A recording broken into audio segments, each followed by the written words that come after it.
Most gardeners have no idea how much food they actually grow in a single season.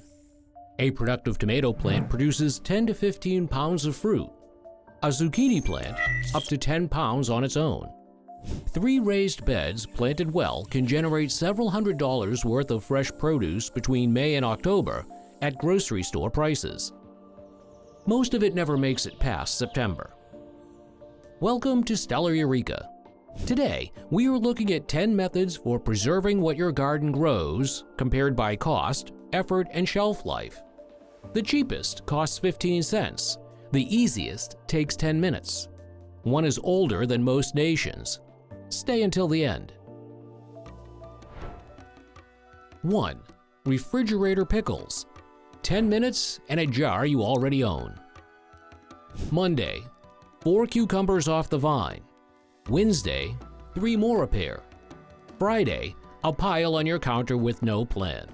By Sunday, they are soft and everything you grew from seed is in the compost bin. Refrigerator pickles stop that cycle in 10 minutes. Vinegar drops the pH of your brine below the range where bacteria can survive. Cold temperatures handle the rest. No pressure canner, no water bath, no experience required. Mix 1 cup of white vinegar, 1 cup of water, 1 tablespoon of salt, and 1 teaspoon of sugar. Bring to a boil and cut the heat. Pack any glass jar with your vegetables, add smashed garlic, dill seed, and peppercorns. Pour the hot brine over everything, cover, and refrigerate. Ready in 24 hours, best at day 3 to 5. This works beyond cucumbers. Green beans, carrots, jalapenos, beets, radishes, onions. If it came from your garden and you are not sure what to do with it, there is a good chance it belongs in a jar of brine. Kirby cucumbers hold their crunch the best, but any garden variety works. One note, these live in the fridge, not on a shelf. The harvest you almost threw away was always just 1 jar away from lasting another 6 weeks. 2.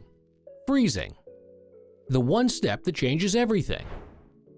You pull green beans from the freezer in December, the ones you put up in July, and they are gray, soft, they smell like the bag they were stored in. Into the trash they go, and you wonder why you bothered. One skipped step, that is the entire reason.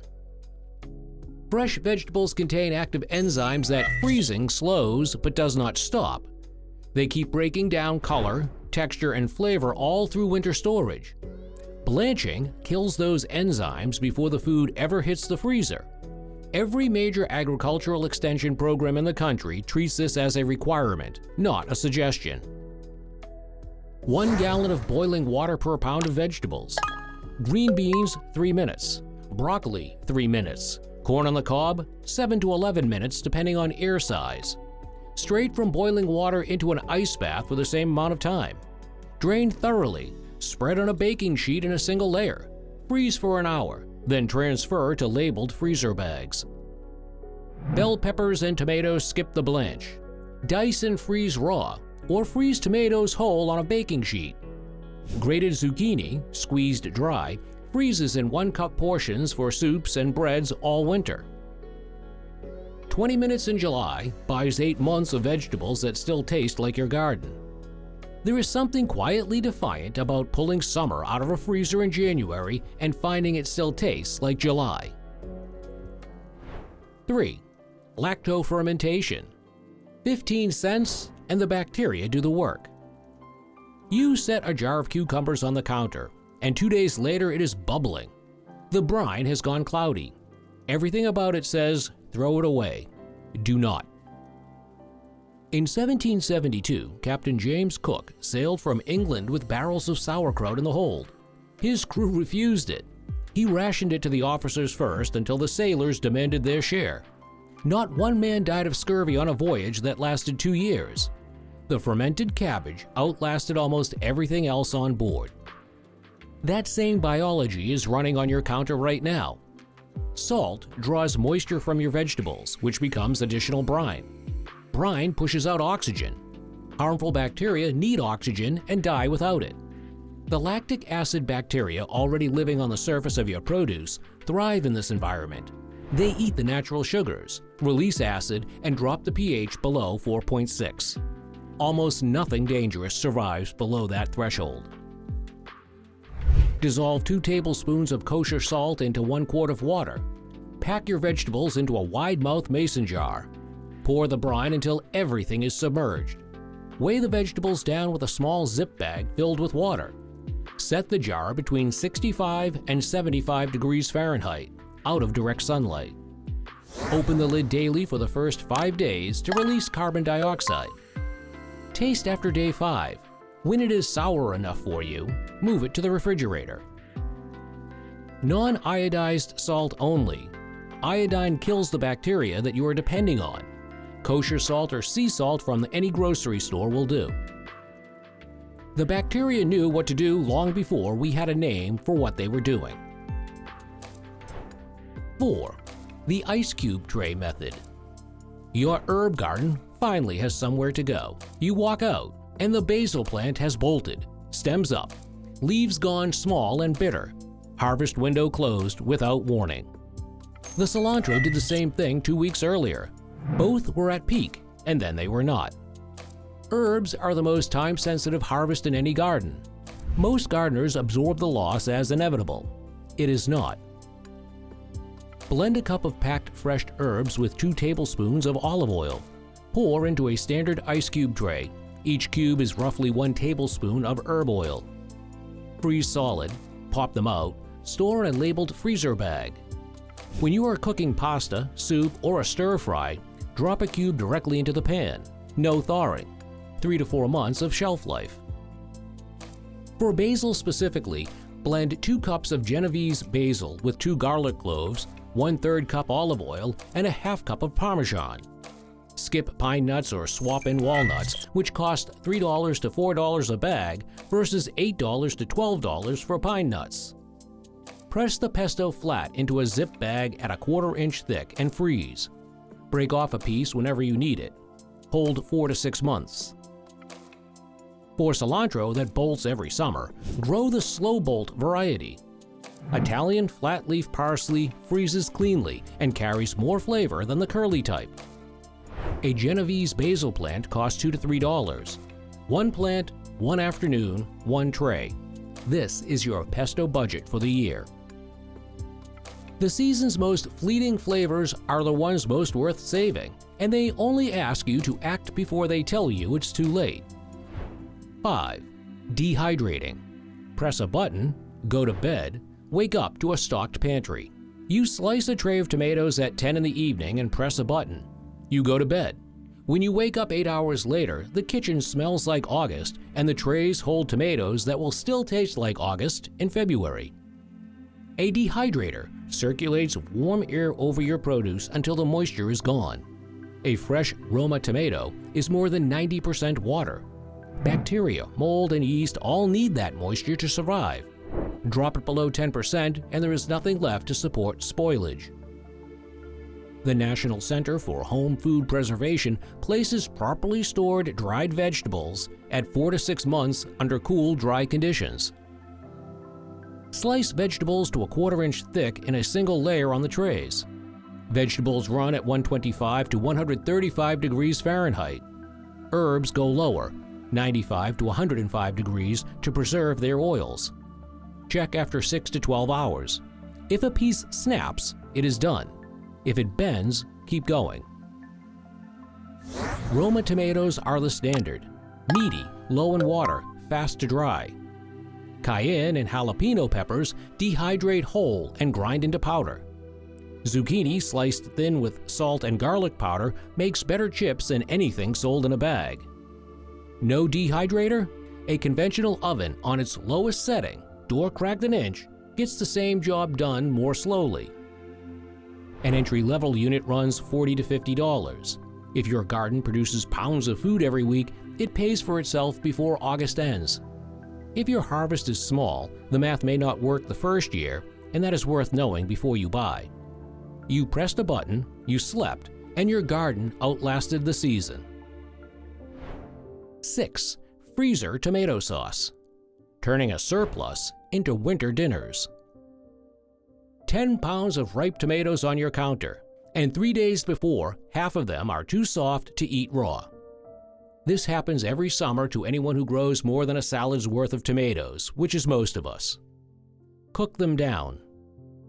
10 pounds of fresh tomatoes reduced to roughly 2 quarts of sauce, less than half the original volume, and far more useful. Those 2 quarts go from a pile that rots in days to a freezer bag that holds peak quality for 3 to 4 months and is safe for up to a year. Score the bottom of each tomato with an X and drop it into boiling water for 30 to 60 seconds until the skin splits. Transfer to ice water and the skin slips off cleanly. Core, quarter, cook over medium heat for 35 to 45 minutes until thickened.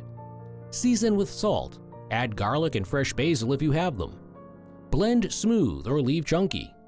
Freeze in quart zip bags laid flat or in muffin tins for individual portions. Label with the date. Roma tomatoes are the best choice. Meaty, low in water, fast to reduce. A healthy plant produces 8 to 12 pounds of fruit. 3 plants and 1 Saturday afternoon is a winter's worth of pasta sauce. What goes into a pot this Saturday afternoon comes back out of the freezer in January as if no time passed at all. 7. Root cellaring. No electricity, no equipment, just cold and dark. You pull the potato plants in August and have more than you can eat in a month. The winter squash is curing on the porch. There is still more coming. Root cellaring is the oldest method on this list and the only one that requires no electricity, no jars, and no processing whatsoever. You are giving certain vegetables the conditions they already want: cold, dark, and still. Potatoes store best at 40 to 50 degrees Fahrenheit in complete darkness and high humidity. Light triggers solanine production, which turns the skin green and the potato bitter. Warmth accelerates sprouting. A cool corner of an unfinished basement, an insulated box in an unheated garage, or a second refrigerator set to its warmest setting all work well. Stored correctly, they hold 3 to 5 months. Winter squash prefers 50 to 55 degrees and lower humidity. A dry indoor room works. Butternut and acorn hold for about 2 to 4 months. Hubbard squash, one of the most cold-tolerant varieties, can last 5 to 6.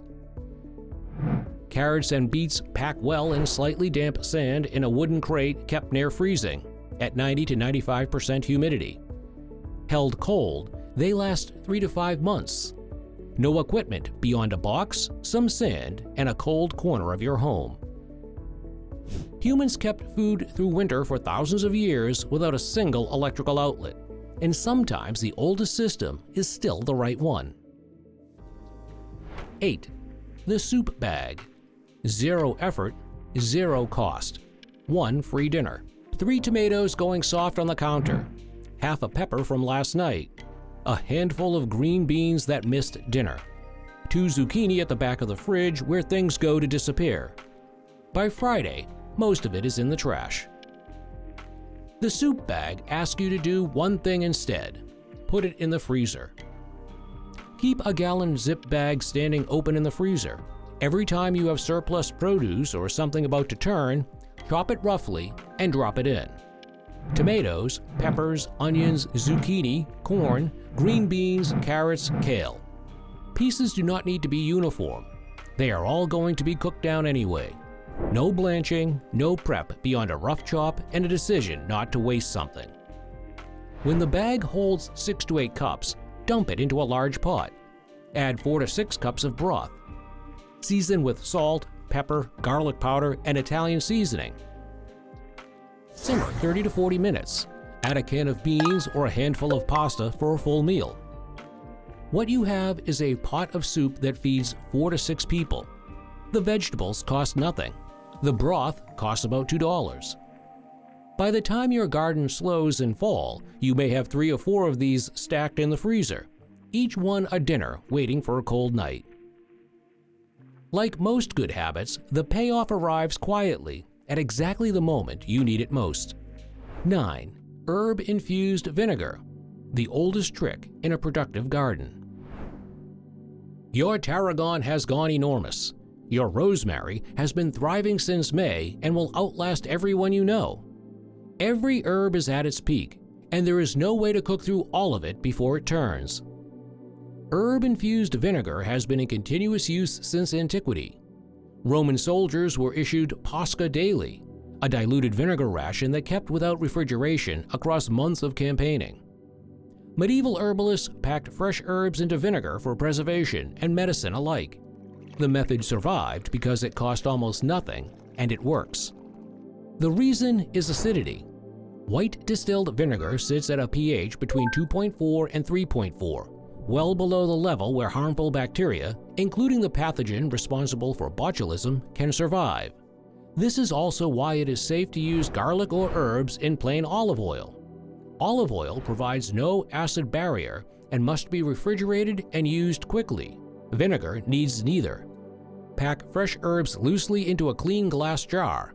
Tarragon, rosemary, thyme, basil, and chives all work well alone or in combination. Heat vinegar until just below boiling and pour over the herbs until submerged. Use a non-metallic lid, or place plastic wrap between the jar and any metal lid, since acetic acid corrodes metal over time. Steep in a cool, dark place for 2 to 4 weeks, shaking occasionally. Strain and transfer to a clean bottle. Keeps 6 to 12 months at room temperature. Use it anywhere you would reach for plain vinegar.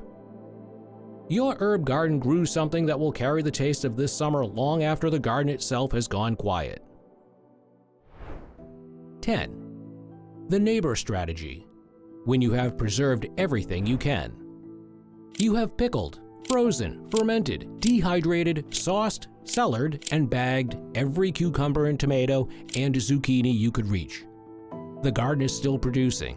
3 of those zucchini have crossed the line from vegetable into something you could use as a doorstop. Every productive garden reaches this point. What you do with the surplus before it rots is the whole question. The USDA estimates 30 to 40% of all food in America goes to waste each year. Home gardeners in the middle of summer are part of that number, often without realizing it. Giving food away is still saving the harvest. It is just saving it in someone else's kitchen. AmpleHarvest.org is a free national database connecting home gardeners directly to food pantries that accept fresh produce. Enter your zip code and find the nearest drop-off location in under a minute. Most pantries run short on fresh vegetables all summer long. Even 5 pounds a week is more than most expected to receive. For neighbors, do not just leave a bag of zucchini on the porch. That is how zucchini becomes a joke. Put it in a basket with a 1-page recipe. A bag of Roma tomatoes and a roasted tomato sauce recipe is not a surplus, it is a gift. And if your neighbor grows peppers while you grow tomatoes, a standing Tuesday trade turns one garden into 2. Every pound you give away is a pound that does not rot, and in most communities, it is also a pound that somebody needed. A productive garden is not a problem. It is a responsibility that keeps arriving at your door in the form of cucumbers and tomatoes and more zucchini than you planned for. Every method on this list takes less time than a trip to the grocery store and costs less than what you spent on seeds.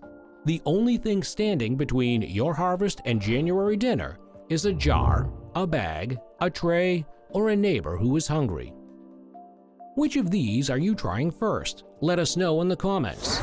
And if you know a gardener who grows beautiful food and watches half of it go soft on the counter, send them this. This is Stellar Eureka signing off.